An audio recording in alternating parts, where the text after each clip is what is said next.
Captain Jack Reed stood at the viewport of the Resilience, watching as Mars grew smaller behind them. His ship, the pride of the Earth Defense Force, had just completed its monthly patrol of the Red Planet's colonies.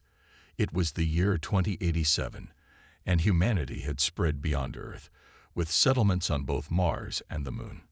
"Captain, we're getting a strange signal from Command," said Tom, his communications officer. The young man's face showed confusion. "They're calling all ships back to defensive positions." Jack frowned. In his 15 years of service, a full recall had never happened. "Put it on screen." Admiral Wilson's stern face appeared. His usual calm was gone, replaced by a tense expression that made Jack straighten his back. "Captain Reed, return to Mars defense position immediately. We've detected unknown objects moving through the outer solar system at impossible speeds." "Aliens?" Jack asked, speaking the word that had been theoretical until now. "We don't know yet, but whatever they are, they're heading inward fast. Dr. Taylor is working on the signals now." In her lab on Earth's moon base, Dr. Emma Taylor hadn't slept in 2 days. Her computers were filled with strange signals picked up by the Deep Space Array. After years of searching for proof of alien life, she'd been the first to recognize that these signals weren't random. "There it is again," she said to herself, watching patterns form on her screen. "Mathematical sequences, prime numbers. This is no natural phenomenon." Her assistant, Ben, looked over her shoulder. "What do you think they want?" Emma shook her head. "I don't know. But they're coming here, and they're not bothering to hide." Her terminal beeped with an incoming call from Earth's United Government. "Dr. Taylor," said the gray-haired woman on screen, "the Council needs your recommendation. Should we attempt communication?" Emma took a deep breath. "Yes, I suggest a simple mathematical response, universal language. But we should be cautious. These beings traveled between stars. They're far more advanced than we are." 3 days later, humanity sent its greeting toward the approaching objects. The message was simple: prime numbers, basic physics constants, and a digital image of the solar system with Earth highlighted. The world held its breath and waited. No response came. Instead, the objects accelerated. "They've changed course," reported Lieutenant Adams, the Resilience's sensor officer. "They'll reach Jupiter in 6 hours." Jack nodded grimly. Jupiter hosted only one human outpost, the Galileo Research Station, with 50 scientists studying the gas giant. He'd ordered his ship to a position near Mars, as commanded, but kept all systems at full alert. "Still no response to our messages?" he asked. "None, sir. And there's more. We're picking up energy readings unlike anything in our database. Whatever these ships are, they're powered by something we don't understand." Jack stared at the tactical display. 12 objects, each massive, approaching the outer planets. Earth's small fleet of 20 military vessels and various civilian ships were no match if these visitors proved hostile. He hoped the politicians were right about peaceful first contact.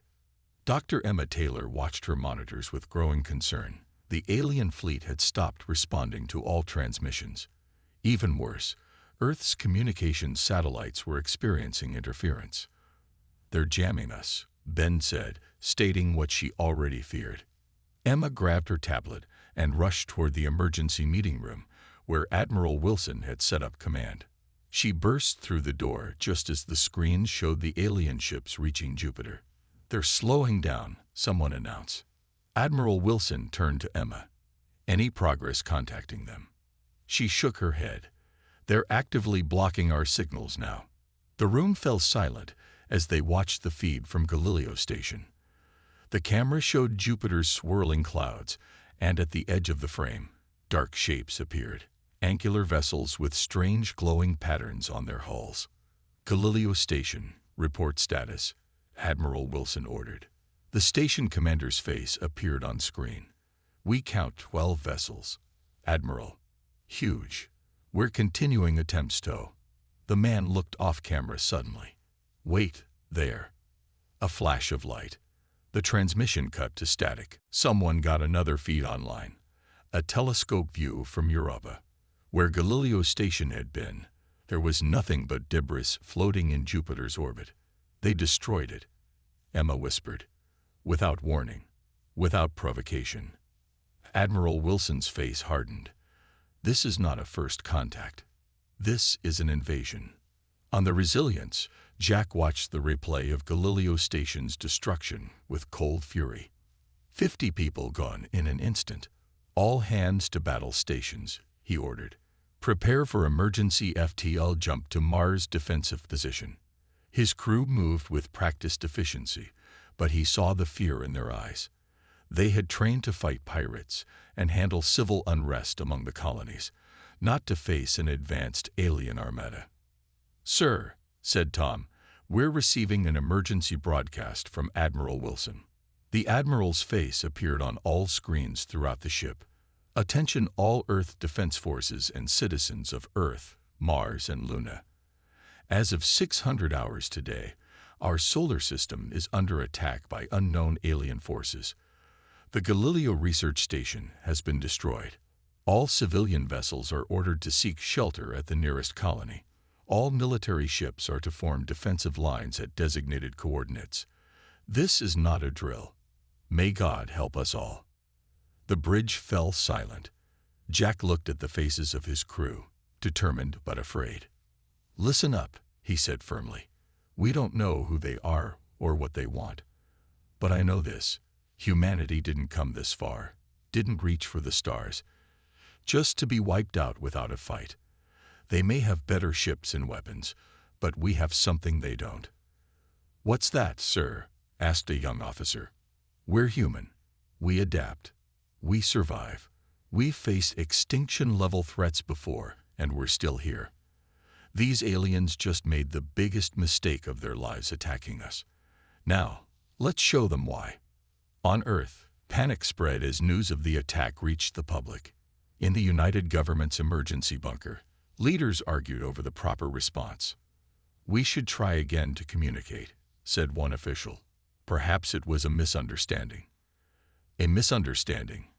Admiral Wilson's voice boomed. "They destroyed a research station without warning." Emma Taylor stepped forward. "The data we've gathered suggests these aliens breathe methane, not oxygen. Their biology is completely different from ours. To them, we might not even register as intelligent life." "Then why attack?" someone asked. "Resources, perhaps," she replied. "Earth has something they want, and they didn't bother to check if we might object to them taking it." Suddenly, all communications went dead. The bunker's backup systems kicked in as reports flooded in from around the world. Satellites destroyed, power grids failing. Admiral Wilson looked at the assembled leaders of Earth. "Ladies and gentlemen, we are at war. A war for the survival of our species." Above, the first alien ships entered Earth orbit and began their attack. The biggest mistake they ever made. Lieutenant Mark Davis crouched behind the burned-out shell of a car, watching as alien troops marched through the streets of what was once Chicago. Their tall, armored bodies moved with strange grace, faceless helmets turning side to side as they searched for survivors. It had been 3 weeks since the invasion began, and Earth's formal military resistance was crumbling. "How many?" whispered Anna, his second in command. "6 that I can see," Mark replied, adjusting his makeshift radio. "Plus one of those walker machines." The walker stood 3 stories tall, moving on 4 insect-like legs with a weapons platform on top. The first days of the invasion had proven how deadly they were. Conventional missiles bounced off their energy shields, while their plasma weapons melted through tanks like butter. "Command says to hold position," Mark said after listening to the static-filled transmission. "They're sending a plan soon." Anna looked skeptical. "What command?" "The Pentagon is gone." Mark had no answer. Since the aliens, calling themselves the Dominion, had destroyed most military bases in the first wave, what remained of Earth's forces had gone underground, literally and figuratively. His radio crackled again. "Davis, this is Admiral Wilson. We have a priority mission. Coordinates incoming. Mark checked the display and frowned. That's the old university lab. What's there? A Dr. Emma Taylor. She's made a discovery about our visitors. Get her out safely. She might be our best hope. In orbit above Earth, Commander Krell of the Dominion Fleet watched holographic battle reports with mounting frustration. The conquest should have been completed days ago, yet resistance continued across the planet. Why have they not surrendered? He demanded of his officers. Their military capability is destroyed. Their governments are in hiding. Their technology is primitive. Science Officer Vex approached cautiously. Commander, I've been studying the human specimens we've captured. They are unusual. Explain. Most species we've conquered responded to our display of superior force by surrendering to preserve their lives. Humans seem to fight harder when victory appears impossible. Krell made a sound of dismissal. They are irrational. Increase the bombardment of their population centers. They will break. Vex hesitated. There is more. Their biological makeup is remarkably adaptive. Their cellular repair rate exceeds any species in our database. And their brains. Enough, Krell interrupted. Send more ground forces. Find their hiding leaders. This resistance ends now. As Vex left, Krell turned to his tactical display. One anomaly troubled him, the disappearance of a human warship called Resilience. Unlike other Earth vessels that fought and died, this one had vanished near Mars. A minor concern, but Krell disliked loose ends. Captain Jack Reed kept the Resilience powered down, drifting in the shadow of Mars' moon Phobos. His ship had taken damage during their escape from Earth orbit, and only emergency systems were running. Status report, he ordered quietly, as if the aliens might hear them through the vacuum of space. Life support stable on emergency power, his engineer reported. Weapons at 40%. Shields. She hesitated. Shields won't last through another direct hit. Jack nodded grimly. They had survived their first encounter with an alien destroyer by pure luck. A solar flare had disrupted the enemy's sensors just long enough for them to escape. And the package? Secure in the cargo bay, sir, but we don't know how to use it. The package was a damaged piece of alien technology they'd recovered from a destroyed Dominion scout ship. If they could understand it, perhaps they could find a weakness. Sir, his communications officer called. I'm picking up an encrypted signal from Mars Colony. Jack moved to the console. Mars Colony had gone dark after the invasion began, presumably to avoid detection. The message was brief. This is Governor Thomas. We see you hiding. Dock at these coordinates after dark. Bring your prize. Dr. Emma Taylor worked frantically in the university lab, examining tissue samples taken from a dead alien soldier. Around her, the sounds of distant bombardment punctuated her work. Their cellular structure is methane-based, she explained to the small group of scientists who had gathered in the underground facility. Earth's atmosphere is poisonous to them. That's why they wear those suits. So why attack us at all? Asked one researcher. Resources, Emma replied. Water, minerals, living space they can customize. They don't see us as equal life forms, more like pests to be cleared out. A new explosion, much closer, shook dust from the ceiling. We need to move, said a voice from the doorway. Emma turned to see a dirty, armed soldier entering the lab. I'm Lieutenant Davis. Admiral Wilson sent me. We have 10 minutes before they reach this building. Emma quickly gathered her research tablets. I need these samples too. Mark nodded. My team will cover you. We have a passage through the old sewer system. As they prepared to leave, Mark's radio came alive with Anna's urgent voice. Lieutenant, they've brought in something new, some kind of floating device. It's going building to building, scanning for life signs. Emma froze. They're adapting their tactics. They're learning about how we hide. Mark looked grim. We need a distraction. Governor Thomas of Mars Colony met Captain Reed in a sealed hangar, deep inside Olympus Mons. The colony had been built partially underground to protect from radiation, which now served a new purpose, hiding from alien sensors. "Good to see you alive, Captain," Thomas said, shaking Jack's hand. "We thought Earth forces were completely destroyed." "Nearly," Jack admitted. "What's your situation here?" "We shut down all non-essential systems. Surface structures are abandoned. We're using the mining tunnels for living space now." He gestured to their surroundings, where hundreds of colonists had set up a makeshift community. "They haven't found us yet." "They will," Jack warned. "It's only a matter of time." Thomas nodded toward the crate Jack's crew had carried in. "That's why we need that. Our engineers think we can use alien tech to fight back." A woman in a dust-covered lab coat approached. "Captain Reed, I'm Dr. Mercer.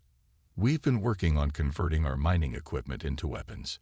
If that's what I think it is, it could help." Jack looked around at the determined faces of the Mars colonists.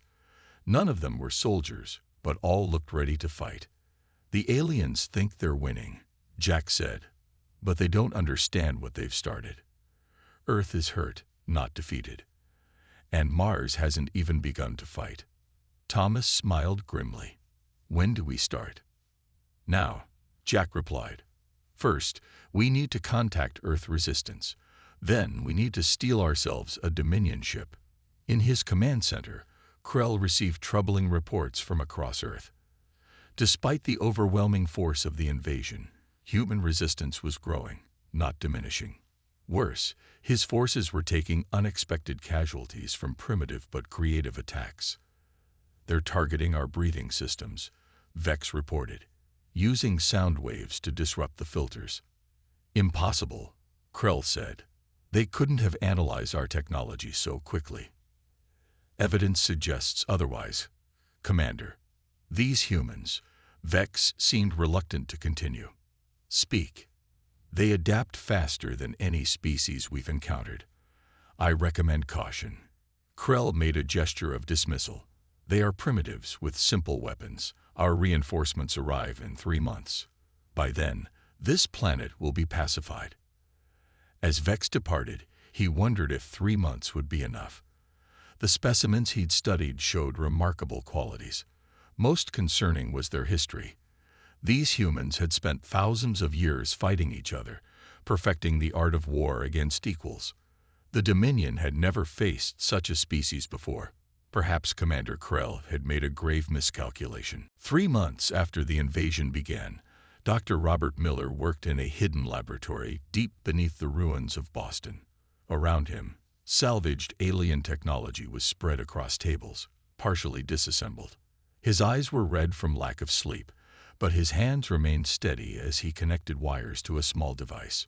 "Try it now," he called to his assistant. The young man flipped a switch, and a shimmering field of energy appeared over a metal frame. Robert threw a hammer at it. The hammer bounced off the energy field and clattered to the floor. "It works," his assistant shouted. "You did it." Robert allowed himself a small smile, a miniature version of their shield technology. "Not as strong as theirs yet, but it's a start." The door opened, and Major Diana Stone entered. Her uniform was tattered but clean, her face bearing a fresh scar across her cheek.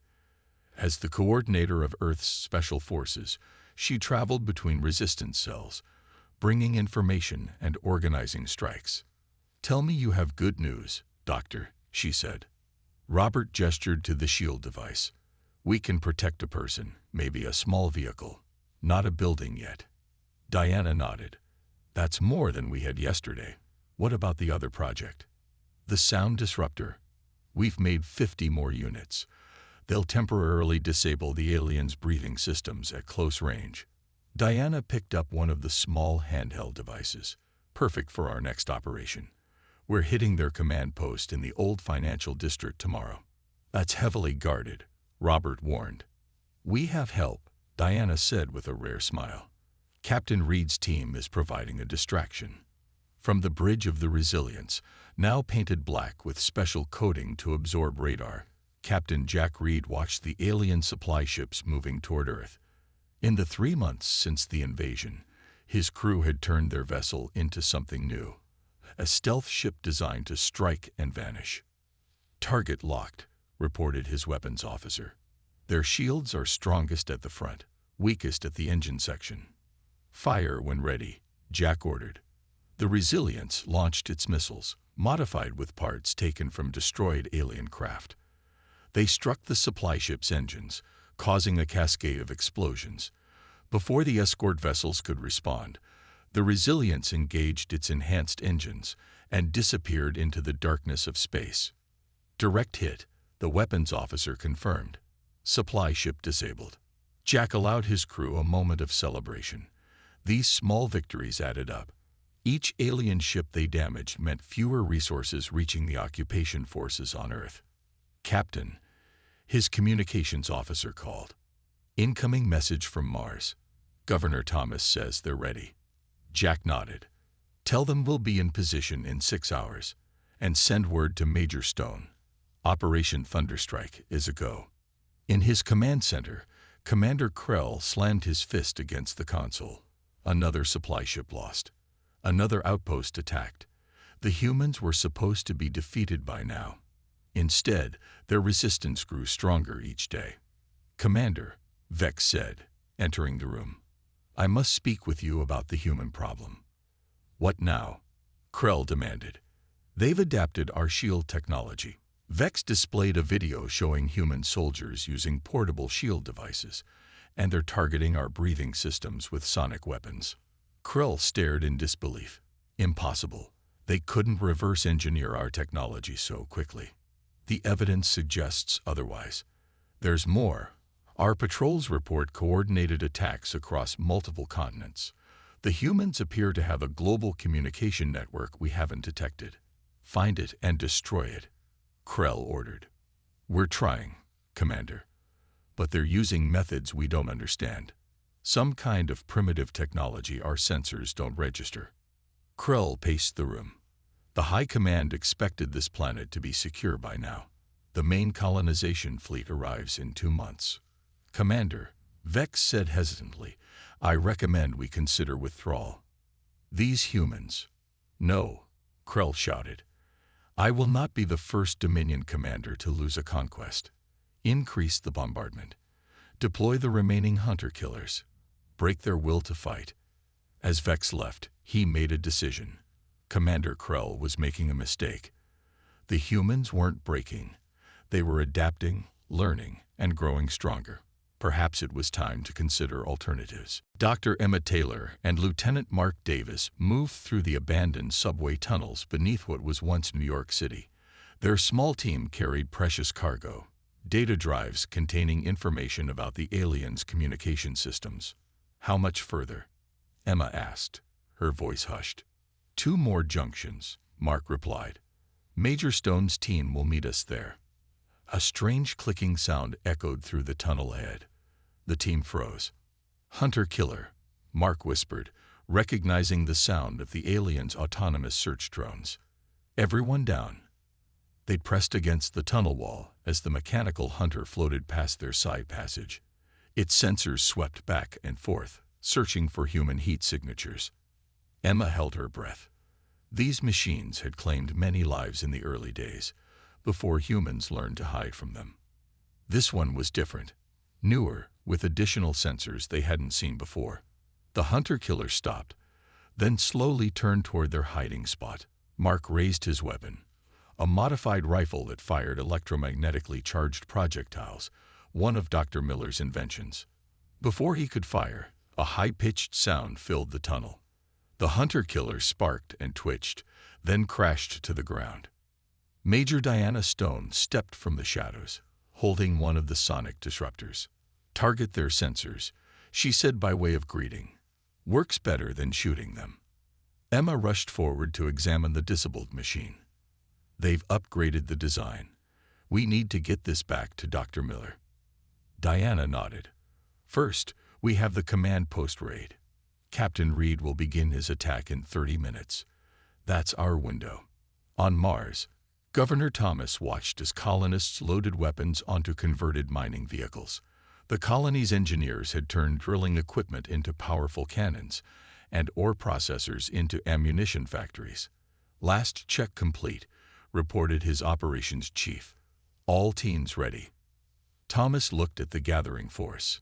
Miners, scientists, and technicians transformed into an army. For 3 months, they had prepared in secret while the aliens focused on Earth. "The Resilience reports they're in position," the communications officer said. "Earth resistance is launching simultaneous attacks worldwide." Thomas nodded. "Then it's time. Remember, our target is their rear supply base on Phobos. Hit them hard, hit them fast, and be gone before reinforcements arrive." As the makeshift army moved toward their vehicles, Thomas felt a surge of pride. The aliens had thought humans would be easy to conquer. They were learning how wrong they were. Science Officer Vex entered a secure communication room when he was certain no other Dominion officers were watching. He activated a channel to a specific human frequency he had discovered. "This is Vex," he transmitted. "The attack on your eastern seaboard has been called off. Hunter-killers are being deployed to your western regions instead. Commander Krell is becoming unstable. I can provide more information." He ended the transmission quickly. What he was doing would be considered treason by the Dominion. But his analysis was clear. The humans would not be defeated. The Dominion would lose this war eventually, and Vex intended to be on the winning side when that happened. The turning point of the war had arrived. The humans weren't just fighting back anymore. They were winning. 4 months into the war, Admiral Wilson stood in the underwater command center hidden beneath the ruins of a coastal city. Around him, screens showed battles raging across the globe. But for the first time since the invasion began, the screen showed more green markers than red, more victories than defeats. "Status report," he ordered. A young officer approached with a tablet. "Sir, Operation Thunderstrike was successful. 87 alien outposts attacked simultaneously. 63 destroyed completely." Admiral Wilson allowed himself a small smile. "And our losses?" "Minimal, sir. The shield technology Dr. Miller developed worked better than expected." Wilson nodded and turned to a larger screen showing a map of the solar system. "Any word from Mars?" "Governor Thomas reports their attack on the Phobos base was successful. The aliens never expected an attack from Mars. They destroyed the supply depot and captured an enemy ship." For the first time in months, Wilson felt real hope. Humanity wasn't just surviving anymore. They were fighting back. In his lab, Dr. Miller worked side by side with Dr. Emma Taylor. They had combined their knowledge, his engineering skills with her understanding of alien biology, to create something new. "The virus is ready," Emma said, looking at code scrolling across her screen. "It will infect their navigation systems but appear as routine data." Robert nodded. "And the delivery system?" Emma held up a small device.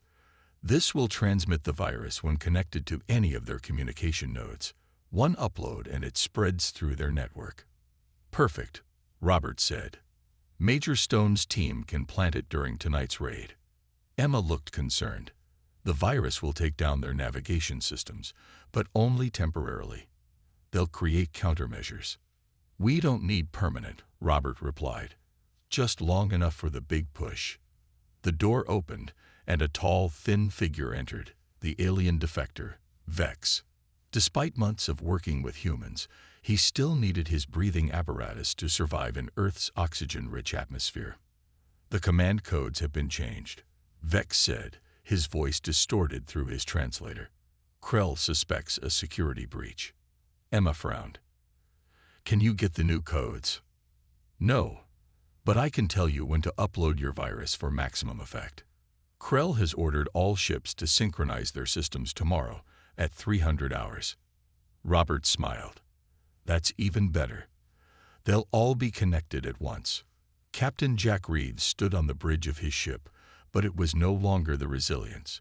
Now he commanded the Defiance, a captured Dominion vessel that Governor Thomas and the Mars colonists had seized during their raid on Phobos. Learning to control the alien ship had been challenging, but with Vex's help and human ingenuity, they had mastered its basic functions. Now they could move among the Dominion fleet undetected. "Enemy flagship in sight," reported his sensor officer. "They don't suspect we're not one of theirs." Jack nodded. "Maintain course. Remember, our job is to get close enough to upload the virus to their main communications array.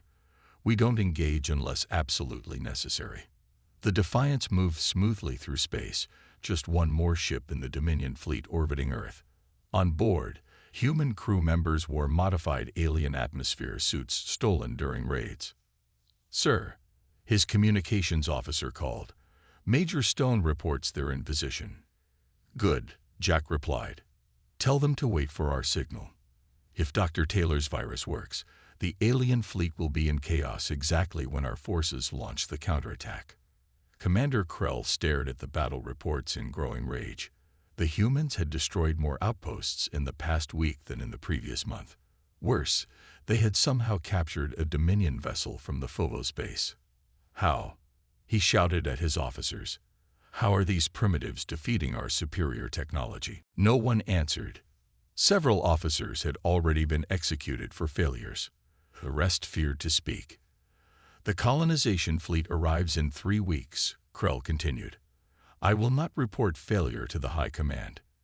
He turned to his tactical display. "Prepare all orbital platforms for maximum bombardment. Target their population centers, their farmlands, everything. If we can't control this planet, we will make it uninhabitable for them." An officer hesitantly spoke up. "Commander, many of our ground forces will be caught in such a bombardment." "Acceptable losses," Krell snapped. "Begin immediately." As the officers moved to comply, Krell didn't notice that one of them sent a brief encrypted signal to a nearby ship. Major Diana Stone led her team through the corridors of the captured alien command post. After months of fighting, her Special Forces unit had become experts at operating inside enemy territory. "Security systems bypassed," reported one of her soldiers. "We have 10 minutes before the next patrol."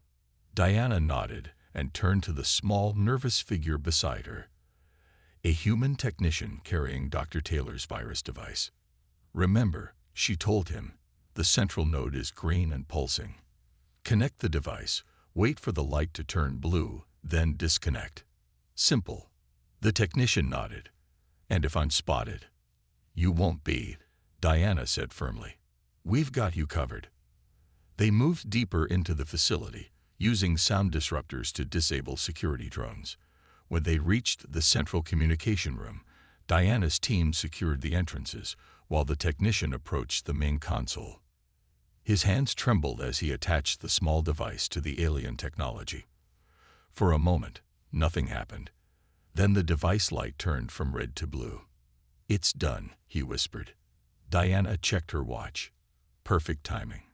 Captain Reed should be uploading to the fleet now. "Let's move out." As they retreated, alarm sounds began to blare throughout the facility. "They've detected something," one of her soldiers said. Diana smiled grimly. "Too late. The virus is already spreading." On the Defiance, Jack received confirmation that both uploads were successful. The virus was spreading through the Dominion systems, corrupting navigation data and disrupting communications. "It's working," his officer reported. "Their ships are beginning to drift out of formation." "Send the signal to Admiral Wilson," Jack ordered. "Tell Mars it's time." Across Earth, hidden resistance forces emerged from underground bases and ruined cities. They attacked confused alien ground troops with weapons built from the invaders' own technology. In orbit, the Dominion fleet struggled as their ships lost coordination, some colliding with each other as navigation systems failed. From Mars, Governor Thomas led a fleet of converted mining ships, now armed with weapons reverse-engineered from captured alien technology. They struck the disorganized Dominion rear forces, targeting supply ships and support vessels. And from beneath the oceans, Admiral Wilson revealed humanity's biggest secret, a fleet of submarines converted to spacecraft, hidden from alien sensors underwater until this moment. They rose from the seas, armed with missiles designed to penetrate alien shields. In his command center, Krell watched in horror as his forces fell into chaos. The primitives had done the impossible. They had turned the Dominion's technology against itself. "Commander," an officer called in panic, "we've lost control of the orbital platforms. They're targeting our own ships." Krell stared at the displays showing his fleet in disarray, under attack from all sides. How had it come to this? How had these humans, in just 4 months, achieved what no other species had managed in centuries of conflict with the Dominion? As his flagship shuddered under human attacks, Krell realized too late the fatal error of the invasion.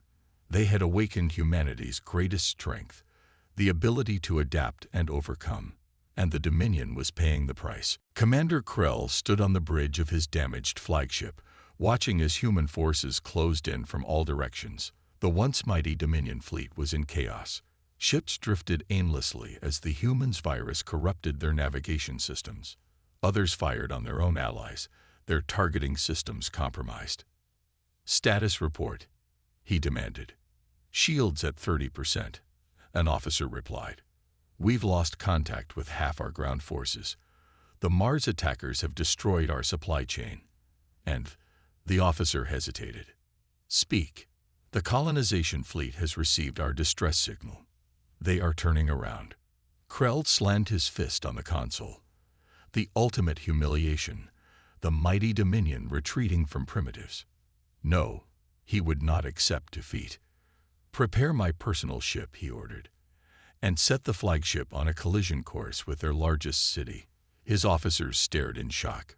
"Commander," one began, "there are still millions of humans in that city, and our own troops." "Do it," Krell shouted.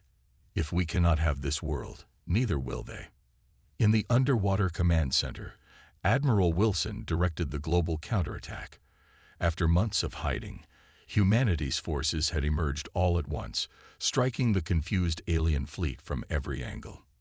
"Sir," called a sensor operator, "the alien flagship is changing course. It's accelerating toward New York." Wilson studied the trajectory. "At that speed, it's a suicide run. If that ship hits, it will devastate the entire eastern seaboard." He opened a channel to the Defiance. "Captain Reed, the enemy flagship is on a collision course with Earth. You're the only ship close enough to intercept." On the screen, Jack's face looked grim. "Understood, Admiral. We're moving to intercept now." Wilson watched as the captured Dominion vessel changed course to pursue the flagship. It would be close. "Admiral," said another officer, "Major Stone reports all remaining alien ground installations are under attack. Dr. Miller has deployed the shield disruptors to all teams." Wilson nodded. The shield disruptors, devices that could temporarily create a window through alien energy shields, were proving to be the key to victory on the ground. And Mars. Governor Thomas reports they've secured Phobos completely. The aliens are in full retreat from Mars orbit. For the first time in 5 months, Admiral Wilson allowed himself to think about victory. Not just survival, but true victory. On board the Defiance, Captain Jack Reed ordered maximum speed as they pursued Krell's flagship toward Earth. "We can't catch them before they enter the atmosphere," his pilot reported. "Then we follow them in," Jack ordered. "Prepare boarding teams. Dr. Taylor's shields should protect us during entry." Emma Taylor, who had joined the Defiance for this mission, looked up from her console. "The shields will hold, but not for long. We'll have one chance to stop them." Jack nodded. "Then we make it count." The Defiance accelerated, following the enemy flagship as it plunged toward Earth's atmosphere. The heat of entry surrounded both ships with fire as they raced toward the planet below. "Boarding teams ready," reported his second-in-command. "Remember," Jack told the assembled soldiers, "we need to reach their engine room or bridge. Either stop the engines or change their course.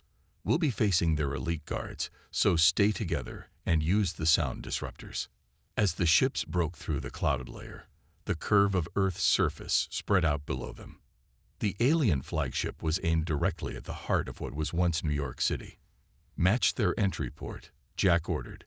Prepare to board. In the city below, Major Diana Stone coordinated the evacuation. Thousands of civilians fled as her troops directed them to underground shelters. "We need more time," she said into her radio. "There are still people in the city center." "Understood," came Admiral Wilson's voice. "Captain Reed is engaging the flagship now." Diana looked up at the sky where two fiery streaks descended, the alien ship and the Defiance in pursuit. "What are their chances?" asked her lieutenant. Diana wouldn't lie to her troops. "Slim. But if anyone can pull this off, it's Captain Reed." She turned back to the evacuation. "Keep moving people out.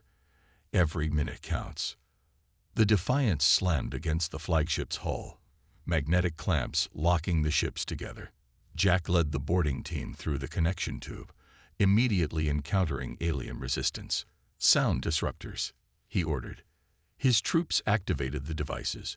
The high-pitched noise caused the aliens' breathing systems to malfunction. As they struggled to adjust, Jack's team pushed forward. "Which way to the bridge?" he asked Vex, who had insisted on joining the mission. "This way," the alien defector replied. "But Krell will be expecting us." They fought their way through the ship's corridors, losing men to alien defenders, but steadily advancing. Through viewport windows, Jack could see the ground rushing up to meet them. They had minutes at most. "There," Vex said, pointing to a sealed door. "The bridge." As they prepared to breach the door, the ship shuddered violently. "What was that?" Jack demanded. His communications officer checked his device. "Sir, it's the Mars fleet. They're attacking the flagship from above." From his command ship, Governor Thomas directed the attack. His fleet of converted mining vessels had pushed their engines beyond safety limits to reach Earth in time. "Target their engine section," he ordered. "We need to slow their descent." The Mars ships fired their improvised weapons, striking the flagship repeatedly. The massive vessel shuddered, but continued its deadly plunge. "It's not enough," his weapons officer reported. Thomas gripped his chair. "All ships, concentrate fire on the same spot. We need to punch through their shields." On the flagship's bridge, Krell watched as his plan unraveled.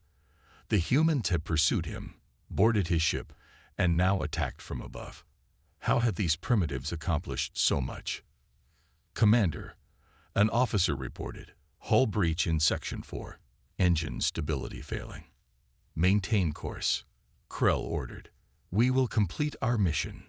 The bridge door exploded inward as Jack's team breached it. Sound disruptors disabled most of the bridge crew instantly. Krell, protected by a personal shield, drew his weapon. "You are too late, human," he said. "This ship will destroy your city regardless." Jack aimed his weapon. "That's where you're wrong. Humans don't give up."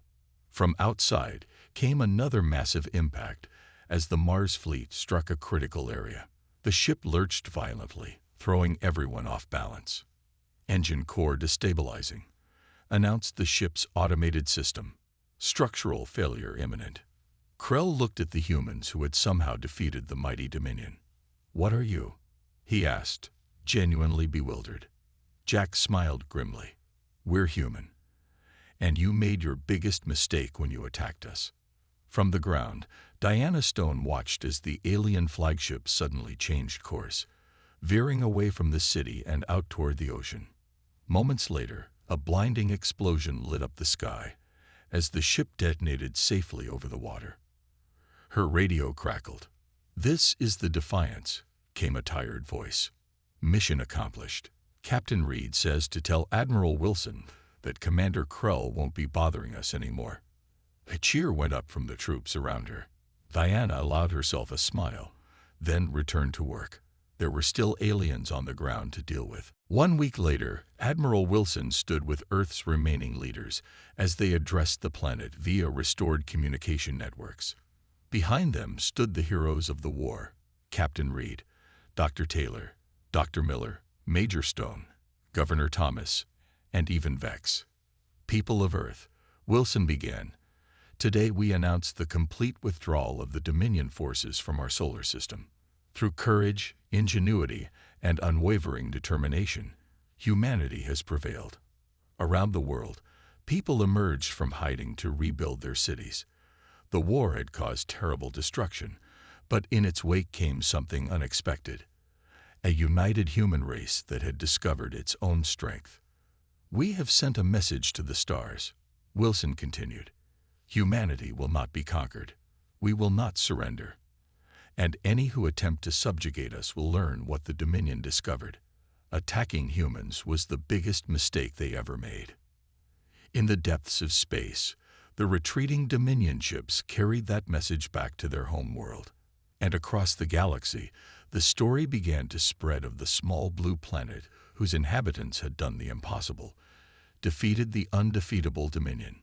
Humanity had taken its first steps onto the galactic stage, and the universe would never be the same.